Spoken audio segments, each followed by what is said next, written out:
پتا نہیں ہے کوفے کے حالات بڑے خراب ہو چکے ہیں، تو یہاں کیوں بیٹھا ہوا ہے؟ کیا تو اپنے گھر کو چلا جا۔ فوراً مسلم پلٹ کے کہتے ہیں ضعیفہ تو اتنا بتا دے جس کے کوئی گھر نہ ہو وہ کہاں کر جائے گا؟ فوراً وہ ضعیفہ کہتی تو کہاں کا رہنے والا ہے اتنا بتا دے۔ فوراً جناب مسلم کہتے ہیں میں مدینے کا رہنے والا ہوں۔ فوراً وہ محب اہل بیت تھی، فوراً پلٹ کے کہتی اگر تو مدینے کا رہنے والا ہے تو تو نے خاندان بنی ہاشم کا نام سنا ہوگا۔ فوراً مسلم پلٹ کے کہتے ہیں ضعیفہ میں اسی خاندان کا ایک چھٹکو چراغ ہوں۔ فوراً وہ جناب مسلم کو گھر میں لے کے آئی، گھر میں لے کے آئی، خوشی خوشی استقبال کرتی ہے۔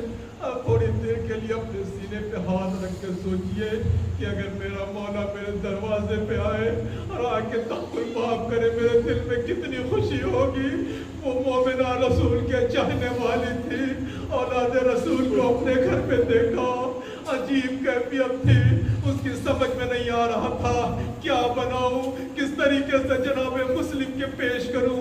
وہ دل ہی دل میں خوش تھی، جناب مسلم کے قریب آتی اور آنے کے بعد کہتی ہے اے آقا یہ بتائیے میں آپ کی کیا خدمت کر سکتی ہوں؟ جناب مسلم کہتی ہے ضعیفہ بس تم میرے لیے ایک مصلے کا انتظام کر دے تاکہ میں رات کی تنہائی خدا کے ساتھ گزار سکوں۔ وہ مومنہ نے مصلہ بچھایا، تاریخ کہتی ہے شب بھر جناب مسلم عبادت خدا میں مشغول تھے۔ تاریخ نے کہا کہ شاید اس کا بیٹا یا شوہر جو ابن زیاد کی حق کام کرتا تھا، ابن زیاد نے اعلان کر دیا تھا کہ جو بھی جناب مسلم کی خبر لا کے دے گا اسے میں انعام اور تحفے سے نوازوں گا۔ وہ آتا ہے تو کیا دیکھتا ہے ایک مرد مجاہد گھر میں موجود ہے، فوراً جا کے ابن زیاد کو خبر دیتا ہے۔ اب جناب مسلم گھر ہی میں رہتے ہیں، چاروں طرف سے گھیرا لیا جاتا ہے۔ ضعیفہ کہتی ہے مولا آپ گھر سے نہ جائیے۔ جناب مسلم کہتے ہیں ضعیفہ میں نہیں چاہتا کہ تمہارے گھر میں نامحرم آئے۔ میں کہوں گا اے مسلم آپ نے اتنا خیال کیا، ارے کربلا میں آئیے گا، بعد حسین بعد شہادہ دشمنوں نے حملہ کیا، یہ بھی نہ دیکھا کہ جہاں چھوٹی چھوٹی بچیاں ہیں حسین کی بہنیں ہیں، حسین کو چمڑے والے انا للہ و انا الیہ راجعون۔ رتن بقضائے پروردگار تجھے واسطہ ہے محمد والے بیت محمد کا ہماری اس مختصر سی عبادت کو قبول فرما۔ پروردگار جو مقروض ہیں ان کے قرضوں کو دور فرما۔ پروردگار جو بیمار ہیں ان کو شفائے کاملہ و عاجلہ عنایت فرما۔ پروردگار تجھے واسطہ ہے محمد و اہل بیت محمد کا کہ جو بھی مومن